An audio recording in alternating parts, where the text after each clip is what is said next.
So we have been talking about developing ideas about characters. Okay, so we're going to start with the outside of our character. The outside of the character is what we see with our eyes, right? So we remember we see them with our eyes. So we have things like their shirt color, pant color, their skin color, eye color, hair color, their lips, what their face looks like, the shape of it, all of that. Everything we see on the outside, what we see with their eyes is their physical traits, remember? So we have to remember what they look like.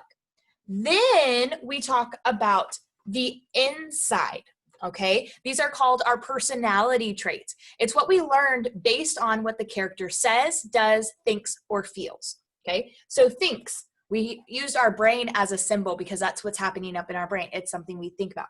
Then we use the talking bubble for things that our character says, okay? We learn about how the character feels, so we represented that with a heart.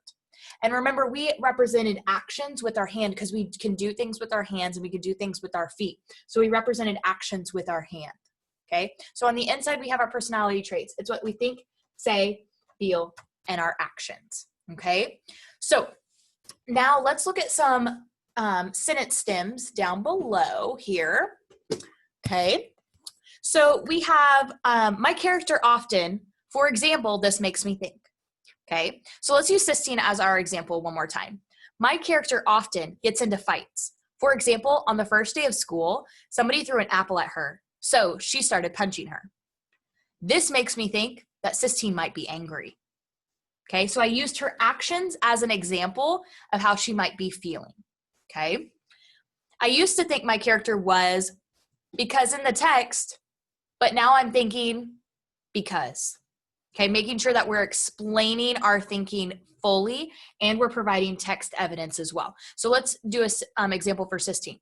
I used to think my character was mean to Rob because in the text, she stuck out her tongue and gave him looks of pure hate.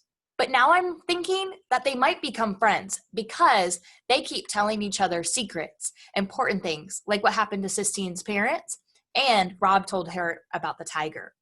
Okay, so then there's two other sentence stems. I'm realizing blank about my character, blank. My character is changing. They used to, but now I think the change is caused by. Okay, this one's going to be a big one when we're talking about the character from the beginning to the end. Okay, and we haven't really gotten to the end of Tiger Rising, so I'm not going to use that sentence stem. So we need to go over our hand signs for developing ideas about character. So remember, we are going to talk about the outside and the inside of our character here, okay? So remember, on the outside, we have our physical traits. It's what we see with our eyes. On the inside, we have our personality traits. That's our thoughts, words, feelings, and actions, okay?